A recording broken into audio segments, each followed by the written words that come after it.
بسم اللہ الرحمن الرحیم۔ کشمیر ڈیجیٹل کے ساتھ میں ہوں آپ کا میزبان حق نواز مغل۔ ناظرین، آج ہمارے درمیان ایک ایسی شخصیت موجود ہیں جنہوں نے عوامی حقوق کے لیے ایک تنظیم قائم کر رکھی ہے اور اس کا نام ہے چنار پبلک موومنٹ۔ آئیے ان سے پوچھتے ہیں کہ وہ اپنے ناظرین کو اور ہمارے ناظرین کو بتائیں کہ یہ موومنٹ کیوں بنائی اور اس کی ضرورت کیوں پیش آئی، جبکہ آزاد کشمیر ایک ریاست ہے اور یہاں پر ایک حکومت اور گڈ گورننس کے دعوے دار موجود ہیں۔ ہم آپ کو آج کے اس پروگرام میں اور پوڈ کاسٹ میں خوش آمدید کہتے ہیں۔ زاہد صاحب، آپ ہمیں بتائیں گے پلیز ہمارے ناظرین کو کہ چنار پبلک موومنٹ کیا ہے اور اس کے اغراض و مقاصد کیا ہیں؟ بسم اللہ الرحمن الرحیم۔ سب سے پہلے آپ کا بہت شکریہ، آپ نے مجھے یہاں پر مدعو کیا اور میرا موقف جو ہے وہ پبلک میں رکھنے کا موقع دیا، بہت شکریہ۔ جو چنار پبلک موومنٹ ہے، اس کا جو بنیادی مقصد ہے عام آدمی کی آواز بننا۔ تو پچھلے تقریباً 2 سال سے ہم پورے مظفر آباد کے اندر کسی بھی جگہ پر، کسی بھی پیمانے پر، کسی بھی سطح پر ظلم ہوتا ہے، کسی بھی طبقے کے نوجوان کے ساتھ، فیملی کے ساتھ، بزرگ کے ساتھ، ہم اس کے ساتھ سٹینڈ کرتے ہیں۔ فار ایگزامپل، آج سے 2 سال پہلے 4 بچے جو ہیں وہ دریائے نیلم میں ڈوب گئے، چیلا پل کے پاس۔ تو اس حوالے سے جب پوری حکومتی مشینری ناکام ہوگی اور وہ شام کو 5 بجے سے لے کر 7 بجے تک انہوں نے وہاں پر آپریشن کیا اور آپریشن کرنے کے بعد 7 بجے وہ چلے گئے، تو ہم نے وہاں پر احتجاج کیا کہ آپ کو چاہیے رات 12 بجے تک کم از کم یہاں پر یہ آپریشن جاری رکھتے تاکہ ان بچوں کی ڈیڈ باڈی آپ نکال سکتے۔ تو ہمارے 1-2 دن احتجاج سے یہ ہوا کہ آگے جو 2 دن یا 3 دن وہاں پر آپریشن رہا تو وہ رات کو 10 بجے تک 11 بجے تک جاری رہا۔ پھر اسی طرح ہمارے جو تھانوں کا جو کلچر ہے وہ بھی کسی سے ڈھکا چھپا نہیں ہے، اور اسی طرح جو ہمارا تعلیمی نظام ہے وہ بھی کسی سے ڈھکا چھپا ہوا نہیں ہے۔ آپ ہمارے تعلیمی نظام سے یہ اندازہ لگا سکتے ہیں کہ ریاست کے اندر جتنے بھی سرکاری تعلیمی ادارے ہیں، ان تعلیمی اداروں کے اندر کسی بھی سرکاری بیوروکریٹ کا، سیاستدان کا بچہ نہیں پڑھتا۔ آپ دیکھ سکتے ہیں کہ جن اداروں کی سرپرستی بیوروکریٹ کرتے ہیں، سیاستدان کرتے ہیں، جن کی فیسوں سے یہ مراد لیتے ہیں، مراد وصول کرتے ہیں، انہی سرکاری اداروں میں یہ اپنے بچوں کو پڑھانا پسند نہیں کرتے، بلکہ یہ پرائیویٹ تعلیمی اداروں کو پریورٹی دیتے ہیں۔ پھر آپ ہمارا عدالتی نظام دیکھیں تو 30 سال، 40 سال جو ہے وہ لوگ اپنی ہی جائز دادا وراثتی جو زمینیں ہوتی ہیں ان کے لیے وہ کیس لڑتے رہتے ہیں، اور وہ ان کی 1 نسل 2 نسلیں مر جاتی ہیں۔ تیسری نسل کو اگر میں اس کے پاس پیسے ہوں وکیل کو دینے کے لیے تو اس کو انصاف ملتا ہے، ورنہ یہاں انصاف کا نظام بھی آپ کے سامنے ہے۔ زاہد صاحب، یہ جو عدلیہ کا نظام ہے، تعلیم کا نظام ہے، یا جو قانون کا نظام ہے، اسپتال کا صحت کا نظام ہے، یہ تو سال سے ایسے چل رہا ہے۔ آپ کیا سمجھتے ہیں چنار پبلک موومنٹ جو ہے وہ اس کو درست کر پائے گی؟ اور اگر درست کر پائی ہے ابھی تک تو اس نے کیا ایسا بہتر کیا ہے جو چنار پبلک موومنٹ کا آپ بتائیں کہ ہماری وجہ سے یہ بہتر ہوا ہے؟ عدالت میں بہتر ہوا، یا تھانے میں بہتر ہوا، یا تعلیم میں یہ بہتری آئی؟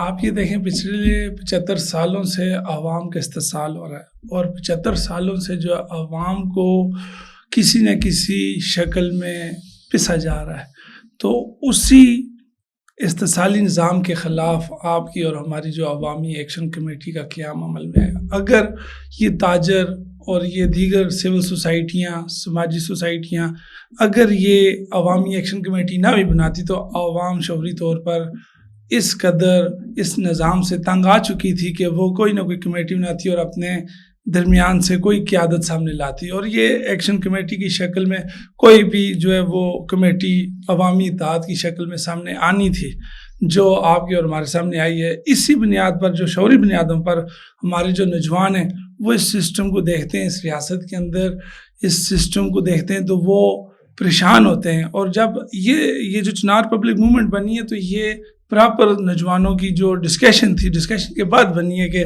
عدالتوں میں کس طرح ہمارا جو ہے وہ استحصال ہو رہا ہے، اسپتالوں میں ہمارا کس طرح استحصال ہو رہا ہے، تعلیمی اداروں میں ہمارا استحصال کیسے ہو رہا ہے، عام آدمی کا استحصال کیسے ہو رہا ہے۔ تو اس استحصالی نظام کے خلاف کوئی تو آواز حق بلند کرے گا۔ تو اس کے لیے ہم سمجھتے تھے کہ ایک فورم کی ضرورت ہے، جو فورم نوجوانوں پر مشتمل ہو اور اس سسٹم کو کم از کم بے نقاب کر سکے۔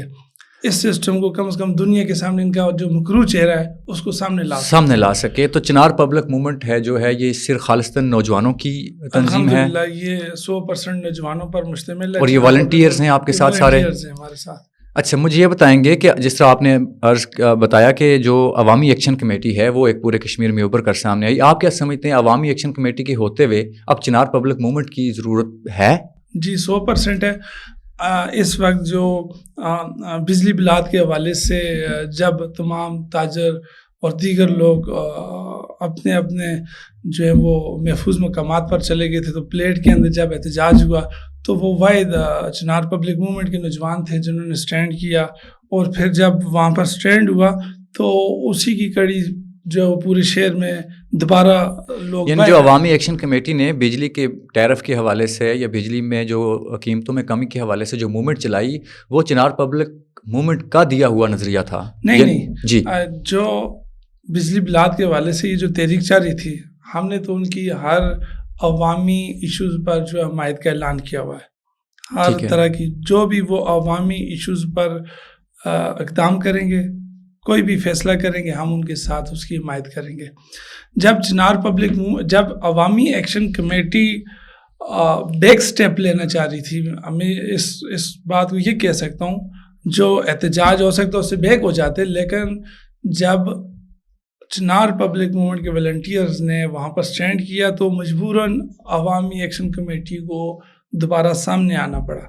آپ کی حمایت میں آنا پڑا دوبارہ؟ ہماری حمایت میں آنا پڑا کیونکہ کال تو ہمیشہ عوامی ایکشن کمیٹی کی رہی ہے بجلی کے حوالے سے, آٹے کے حوالے سے, لیکن عوامی ایکشن کمیٹی کی پشت پر ہمیشہ چنار پبلک موومنٹ کے والنٹیئرز جو ہیں وہ کھڑے رہے.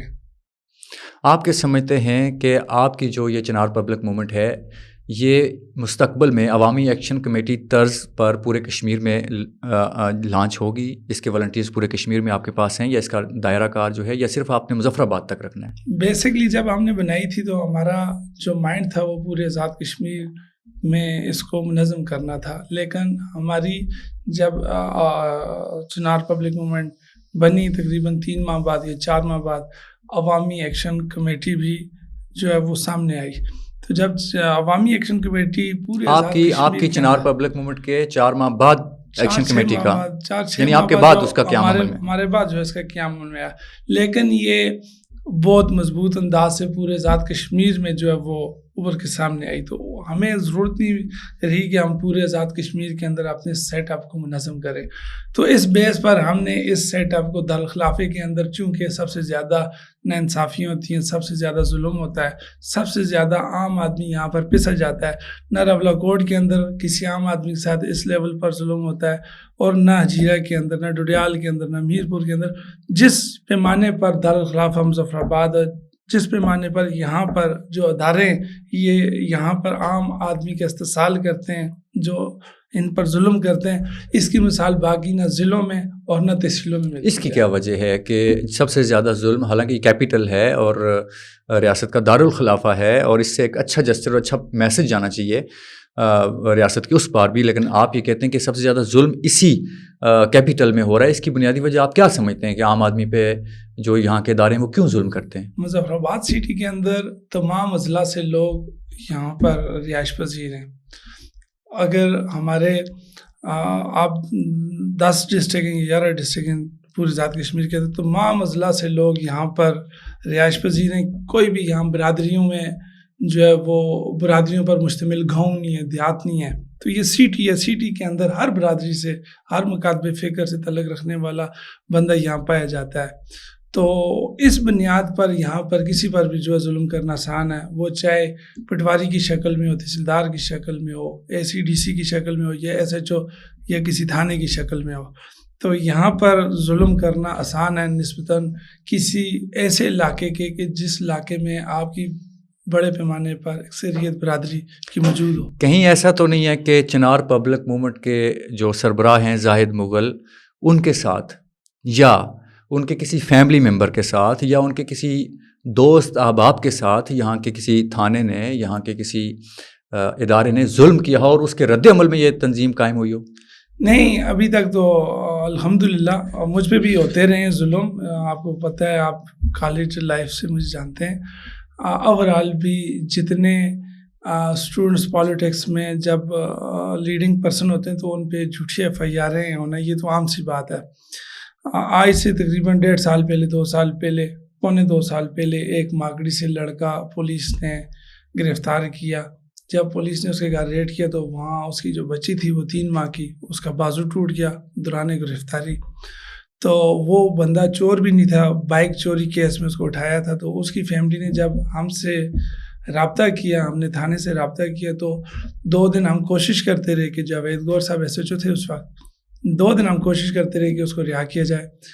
آپ یہ دیکھیں تفتیشی افسر نے ایس ایچ او نے یہ بات تسلیم کی کہ یہ جو لڑکا چور نہیں ہے, ہم اس کو چھوڑ دیں گے, لیکن اس کو 3rd ڈگری پر جو ہے وہ ٹارچر کیا گیا ہوا تھا, اس پہ تشدد کیا گیا ہوا تھا. اس بنیاد پر اس کو وہ چھوڑ نہیں رہے تھے. تو اس بنیاد پہ پھر ہمارا اور ان کا ذاتیات پہ معاملہ چلا گیا. ہم نے احتجاج کی کال دے دی, پھر انہوں نے نیکسٹ ڈے صبح 9 بجے اس لڑکے کو رہا بھی کر دیا. اب اگر وہ چور ہوتا, اگر وہ چور نہیں تھا تو اگر وہ چور نہیں تھا تو آپ نے رات کو دیکھ لیا, آپ چھوڑ دیں. لیکن انہوں نے فرسٹ ٹائم اس قدر اس کو تشدد کا نشانہ بنایا کہ وہ اس کو چھوڑ نہیں سکتے تھے. جب اس کو چھوڑا تو اس کے والد کی انہوں نے پراپر ویڈیو ریکارڈنگ کی تھی کہ ہم کوئی کیس نہیں کریں گے, کسی طرح کا ہمیں آپ سے کوئی مسئلہ نہیں ہے. اس شرط پر جو ہے وہ 3رے دن صبح اس کو رہا کیا گیا. تو اس طرح کے جو ظلم ہیں ان کے خلاف چنار پبلک موومنٹ جو ہے بولتی ہے اور عام لوگوں کی کوشش کرتی ہے آواز بنے. سربراہ چنار پبلک موومنٹ زاہد مغل جو اپنے ناظرین کو بتا رہے تھے کہ چنار پبلک موومنٹ کیا ہے, اس کے اغراض و مقاصد کیا ہیں, اس کے ماضی میں کیا کام رہے اور مستقبل میں اس کا لائے عمل کیا ہے, کیسے ایکشن کمیٹی سے یہ مختلف ہے اور کس طرح سے ایکشن کمیٹی کے یہ ساتھ بھی ہے. اپنے میزبان حق نواز مغل کو دیجیے اجازت. اللہ نگہبان.